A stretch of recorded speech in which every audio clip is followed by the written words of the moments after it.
I'm just rambling. Let's get to it. Okay. Anyway, so the question I want to talk about tonight is, should Christians let the government bail us out with all these things? So a couple different things. So hopefully by now you've heard about this $1,200 stimulus check. We've talked a little bit about that on some of the videos and some of the things like that. And so that's one thing that's going on. And then there's two different programs. I mean, there's actually more than this, but two main programs that just kind of came out today that are, so one of them is this thing called the Paycheck Protection Program. And this basically allows businesses to borrow up to $1 million and not have to pay it back. And so it's a loan that, if used the proper way, or if used to pay payroll for businesses that are suffering from this whole thing, like, they don't have to pay it back. So it's just absolutely insane. Just nice. And it is based on, how big your staff is and things like this. So, like a business like ours wouldn't be able to get that. But point is, there's a lot of money at stake with it. So that's one thing. And then the other thing is this EDIL thing, which is, I don't even know what the acronym stands for, economic disaster something or other. But anyway, this one is basically like a $10,000 grant. I posted a video on YouTube and Instagram stories about this one today.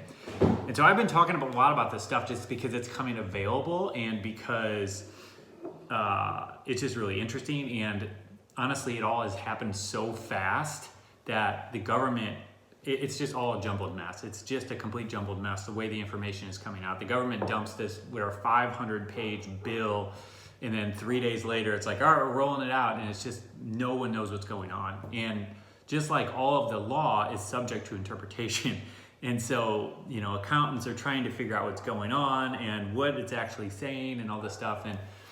And as a result, there's just a lot of confusion. So I'm trying to talk about this and do my homework and get educated so I can pass it along to you so that we all know what's going on. But the question I've gotten a couple different times that I think is a really good one to ask is, should we as believers just take all the money that's being thrown at us, that is available to us? Because I think we all know that this isn't free money. And so even though and I titled this video I did today as like free $10,000 from the government or something like that. I mean, it's just a catchy title, but I know as well as everyone else that this isn't free. You know what I call this in our budget? Magic money. I do all the time. I'm like, where are we getting that? Or Bob will say, how are we going to pay for that? And I'll go, magic money, because he does have magic money. Magic money to her means, I don't know where it's coming from, but hopefully you'll just figure out somewhere where it's coming from in the budget. Which is what the government is doing, right? Yeah, absolutely. I don't know where it's coming from, but somebody's going to figure it out. $2 trillion. This thing is costing the taxpayers $2 trillion of debt.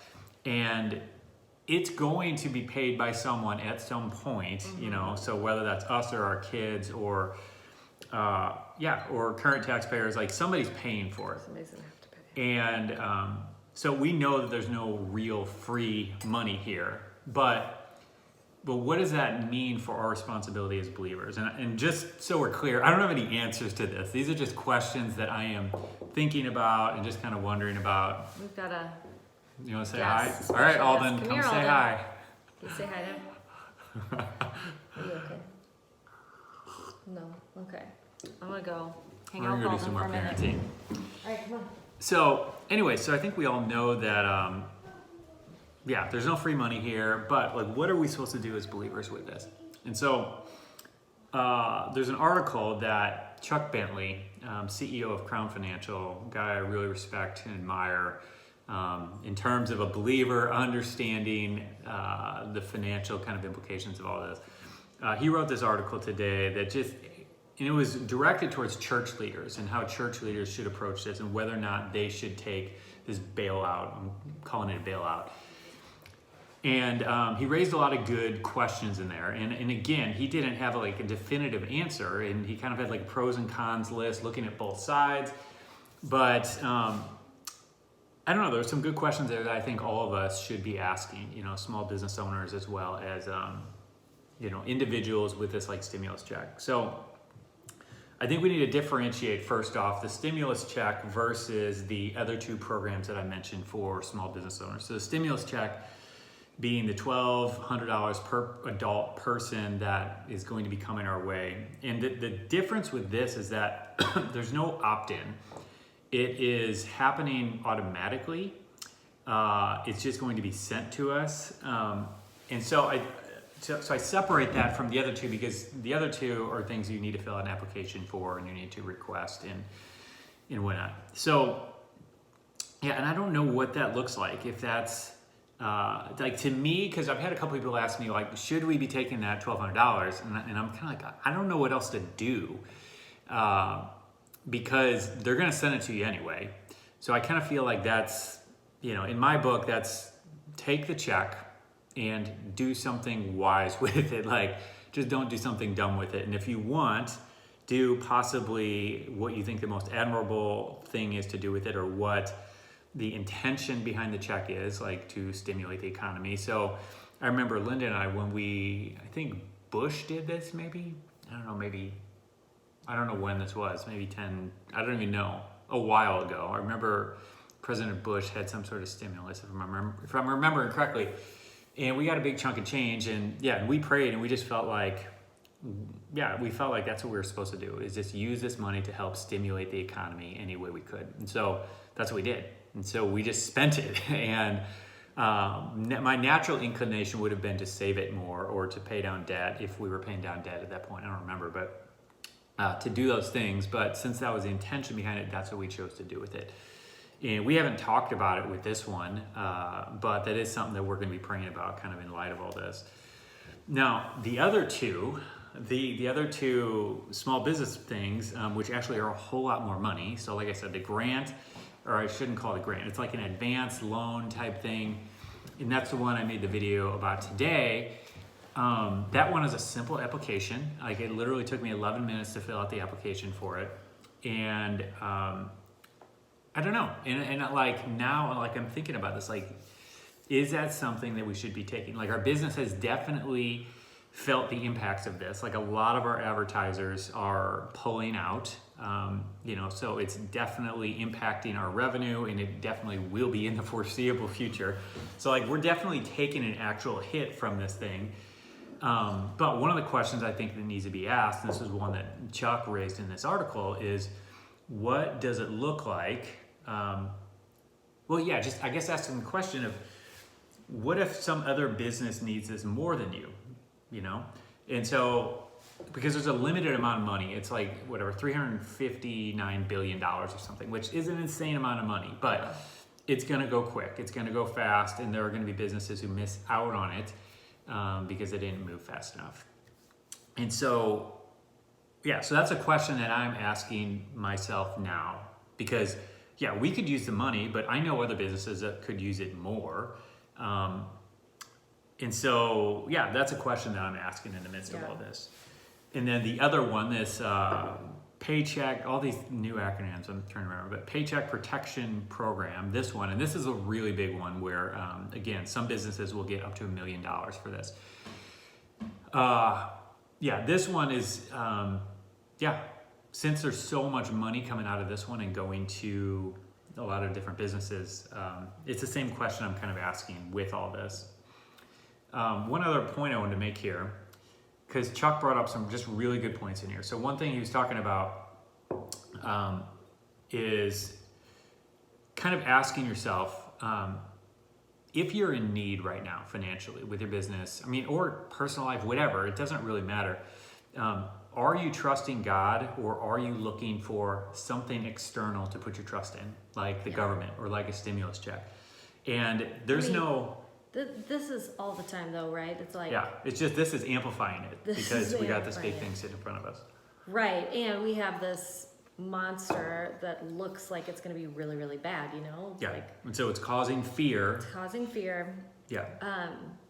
But this is always, it's like just another good time to put this in check of, like, are we trusting God, or are we trusting government or our jobs or whoever for our income and to be our source?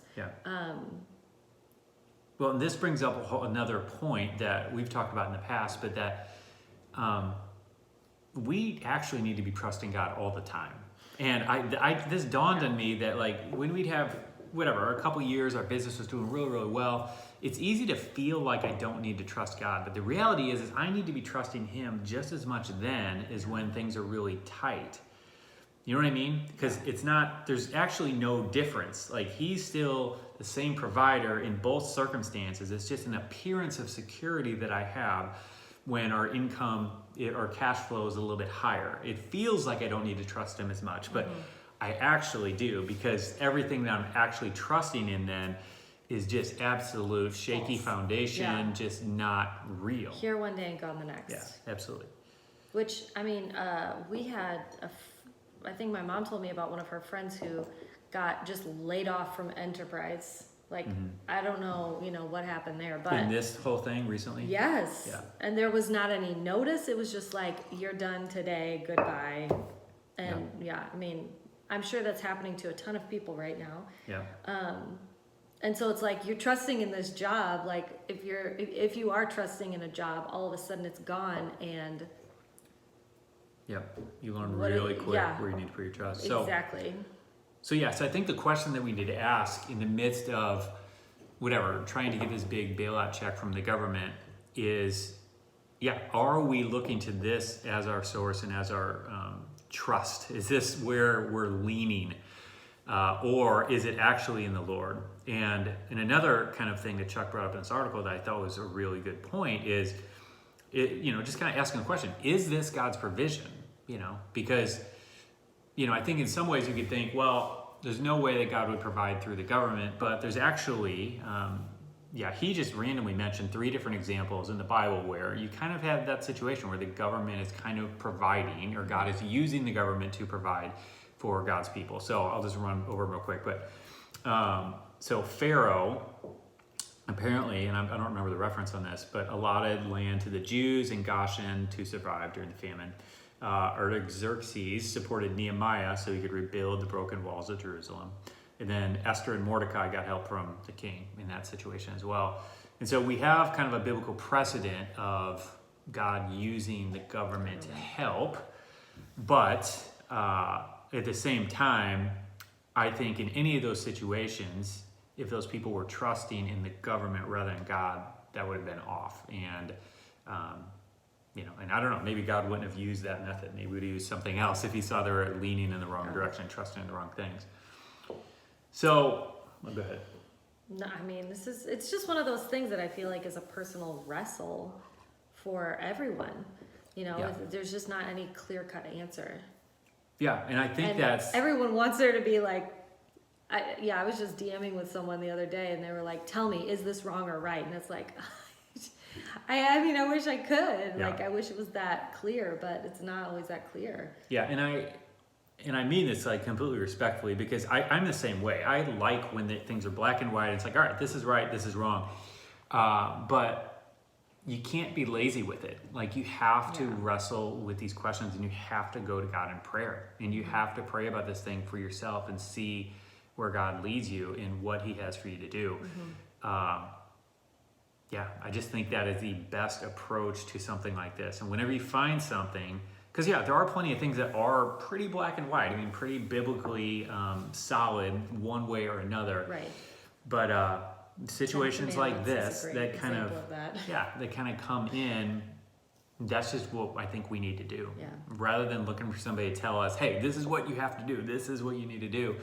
I think we need to go to God in prayer on it and do that. So anyway, ultimately, just kind of thinking about this today, reading Chuck's article, and I'll try to put the link in the description on the YouTube video once we finish that up. And then Instagram folks, you can send me a message or something. Yeah. I've seen a couple people on Instagram talk about how our money says "In God We Trust" on it. Yep. So interesting, isn't it? Yeah.